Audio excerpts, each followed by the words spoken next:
শনিবার কোচবিহারের ঐতিহ্যবাহী ২ নম্বর কালীঘাট রোডে এক গৌরবময় ও ঐতিহাসিক মুহূর্তের সাক্ষী থাকলো ভারত কেশরী ডক্টর শ্যামাপ্রসাদ মুখার্জি স্মৃতি রক্ষা কমিটির উদ্যোগে রাষ্ট্রীয় লেখক মঞ্চ ও বিশ্ব হিন্দু পরিষদের সহযোগিতায় মহান শিক্ষাবিদ দেশপ্রেমিক ও জননেতা শ্যামাপ্রসাদ মুখার্জির আবক্ষ মূর্তির উন্মোচন ও লোকার্পণ অনুষ্ঠান সাড়ম্বরে অনুষ্ঠিত হয়। একই সঙ্গে যথাযোগ্য মর্যাদা ও গাম্ভীর্যের সঙ্গে পালন করা হয় পশ্চিমবঙ্গ দিবস। অনুষ্ঠানের সূচনা হয় প্রদীপ প্রজ্বলনের মধ্যে দিয়ে মঙ্গলাচরণ ও দেশাত্মবোধ সঙ্গীত পরিবেশনের মাধ্যমে সমগ্র পরিবেশ এক অনন্য আবেগ ও দেশপ্রেমের আবহে ভরে ওঠে।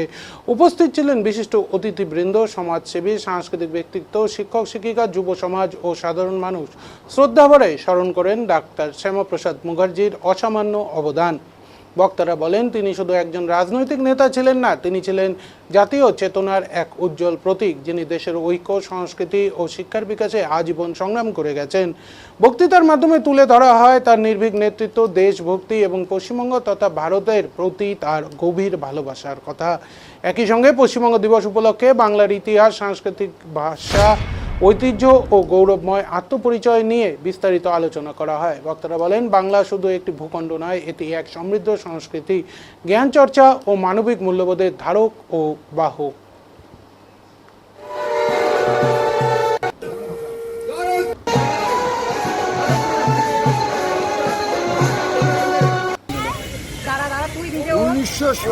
সালে 20 জুন যখন দেশ বিরোধী শক্তিরা ব্রিটিশ শক্তির সঙ্গে হাত মিলিয়ে ক্ষমতা লোভের জন্য যখন তারা অস্ত্রের শান দিচ্ছে ভারত মাকে বিভক্ত করার জন্য, তারা ভাবেনি ওই আমাদের পাশের যে বাংলাদেশে যারা আমাদের বাপ ঠাকুর যারা ছিল তাদের কোনো দোষ ছিল না।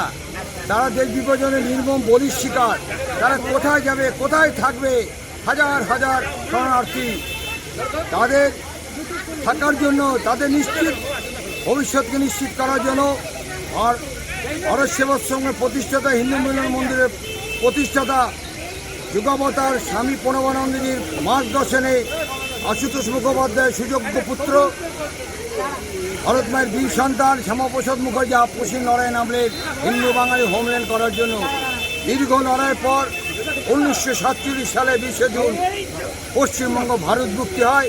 এই ঐতিহাসিক দিন স্মরণে আজকের এই কার্যক্রম। মানে এই জায়গাটাতে কেন শোনা হলো? এই জায়গাটা বেছে নিয়েছি, এখানে আমাদের ভারত মাতা পুজো হয়, হনুমান জয়ন্তী হয়, বিভিন্ন প্রতিবাদে আন্দোলন হয় এবং এক কথায় বিবেকের নির্দেশে দেবাদিদেব মহাদেব আশীর্বাদে এই জায়গাটা আমরা করছি, যাতে এক প্রদীপ থেকে শত সহস্র প্রদীপ জ্বলে ওঠে। কী কী হলো আর কী কী থাকছে আজকের দিনে?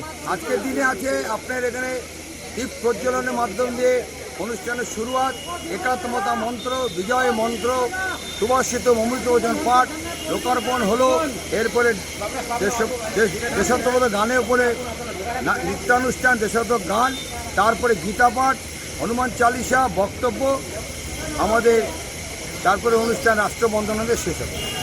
আপনার পরিচয়টা কি? সুকুমার ভট্টাচার্য।